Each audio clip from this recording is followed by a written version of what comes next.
Assalamu alaikum friends. Welcome to Njfcreation. எப்படி இருக்கீங்க friends? எல்லாம் நல்லா இருக்கீங்களா?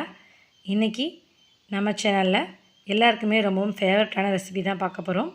சின்னவங்கலேருந்து பெரியவங்க வரைக்கும் ரெஸ்டாரண்ட் போனாலே ஃபஸ்ட்டு ஆர்டர் பண்ணுறது என்ன அப்படின்னு பார்த்தீங்கன்னா அந்த ஃப்ரெஞ்ச் ஃப்ரைஸ் தாங்க.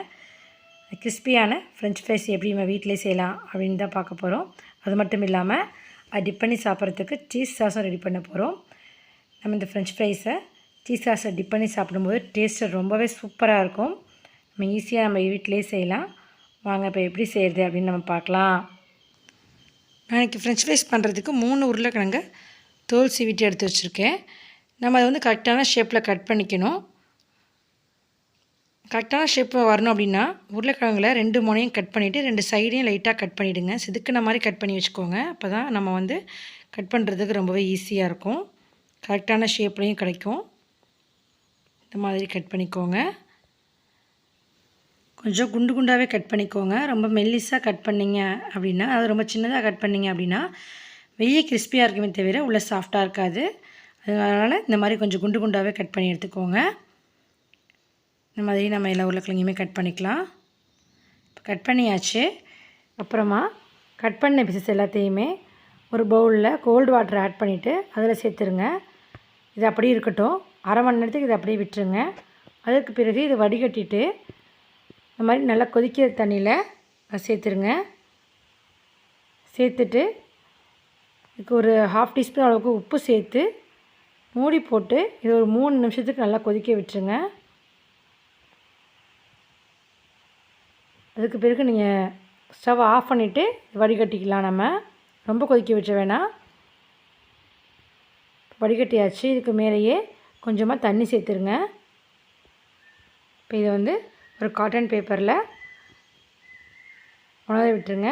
ஃபுல்லாக தண்ணி இல்லாமல் நல்லா தொடச்சி விட்டுருங்க. இது அப்படியே நல்லா உணரட்டும். ஒரு அரை மணி நேரத்துக்கு இதை அப்படியே விட்டுருங்க. தண்ணி இல்லாமல் நல்லா காஞ்ச பிறகு இந்த மாதிரி ஒரு பாக்ஸில் வேக வச்ச பீசஸ் எல்லாத்தையுமே சேர்த்துட்டு அதுக்கு மேலேயே 1 டேபிள் ஸ்பூன் அளவுக்கு கார்ன்ஃப்ளவர் சேர்த்து நல்லா ஷேக் பண்ணிவிடுங்க. பாக்ஸ் இல்லைன்னா ஒரு பாலித்தீன் கவரில் கூட போட்டு நீங்கள் இந்த மாதிரி ஷேக் பண்ணி எடுத்துக்கலாம். ஜிப் பேக் இந்த மாதிரி இருந்துச்சு அப்படின்னா அதில் போட்டு நீங்கள் இந்த மாதிரி ஷேக் பண்ணிக்கோங்க. பாருங்கள் எப்படி இருக்குது அப்படின்ட்டு. இதே மாதிரியே கூட நீங்கள் செஞ்சு ஸ்டோர் பண்ணி வச்சுக்கலாம். பாருங்கள் இந்த மாதிரி ஒரு ஜிப் பேக்கில் போட்டு கூட நீங்கள் ஸ்டோர் பண்ணி வச்சுக்கலாம். நீங்கள் உடனே ஃப்ரை பண்ணணும் அப்படின்னு நினச்சிங்க அப்படின்னா இது ஒரு 15 மினிட்ஸுக்கு ஃப்ரீசரில் வச்சு எடுத்து அதுக்கப்புறமா நீங்கள் ஃப்ரை பண்ணிக்கோங்க. அப்படி இல்லைனா நீங்கள் ஒரு தடவை ஃப்ரை பண்ணிவிட்டு கூட ஃப்ரீசரில் ஸ்டோர் பண்ணி வச்சுக்கலாம். ஏன்னா ஃப்ரெஞ்ச் ஃப்ரைஸ் பார்த்திங்கன்னா 2 தடவை ஃப்ரை பண்ணணும். இருக்கட்டும். இப்போ நம்ம வந்து சாஸ் ரெடி பண்ணிக்கலாம். அதுக்கு ஒரு பேனில் 2 டேபிள் ஸ்பூன் அளவுக்கு பட்டர் சேர்த்துக்கலாம். அன்சால்ட்டட் பட்டர் தான் எடுத்துக்கணும்.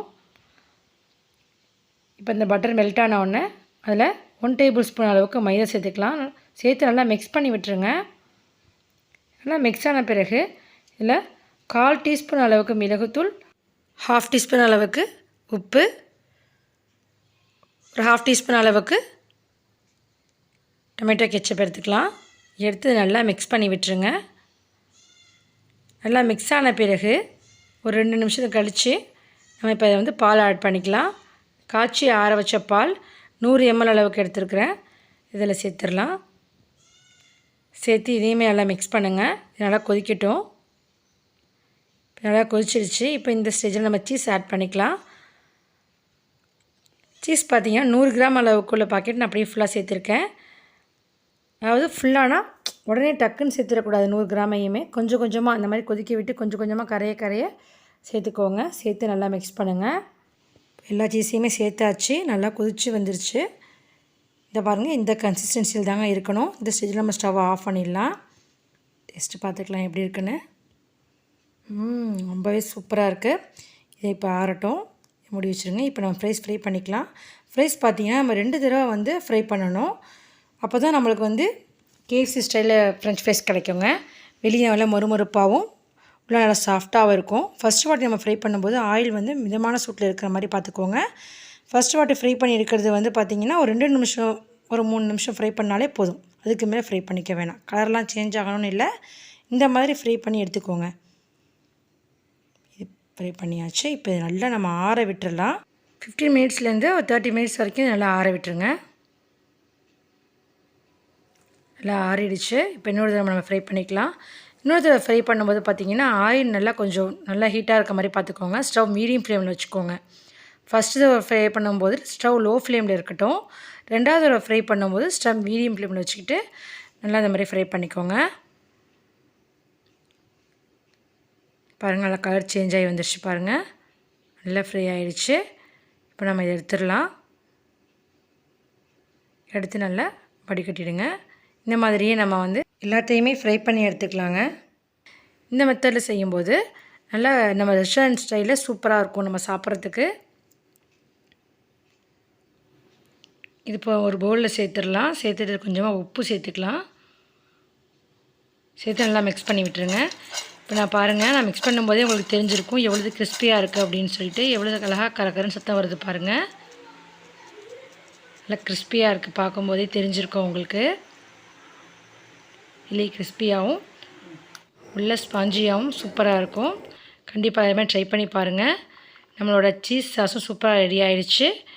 ஃப்ரைஸும் நம்மளுக்கு ரெடியாக இருக்குது. உங்களுக்கு வேணும்னா சாஸில் கொஞ்சமாக சில்லி பவுடர் ஆட் பண்ணிக்கோங்க. நம்ம இதை டிப் பண்ணி சாப்பிடும்போது டேஸ்ட் ரொம்பவே சூப்பராக இருக்குது. சத்தம் கேட்குதா? எவ்வளவு கிறிஸ்பியாக இருக்குங்கிறத பாருங்கள். அவ்வளோதான் ஃப்ரெண்ட்ஸ், இந்த வீடியோ உங்கள் எல்லாருக்குமே ரொம்பவே யூஸ்ஃபுல்லாக இருந்திருக்கும் அப்படின்னு நினைக்கிறேன். ரெஸ்டாரண்ட் ஸ்டைலில் ஃப்ரெஞ்ச் ஃப்ரைஸ் வித் சீஸ் சாஸோட உங்கள் வீட்டில் செஞ்சு அசத்துங்க. மறக்காமல் நம்ம சேனலை சப்ஸ்கிரைப் பண்ணி பெல் ஐக்கானை கிளிக் பண்ணுங்கள். உங்கள் ஃப்ரெண்ட்ஸ் அண்ட் ஃபேமிலிக்கு ஷேர் பண்ணுங்கள். தேங்க்ஸ் ஃபார் வாட்சிங்.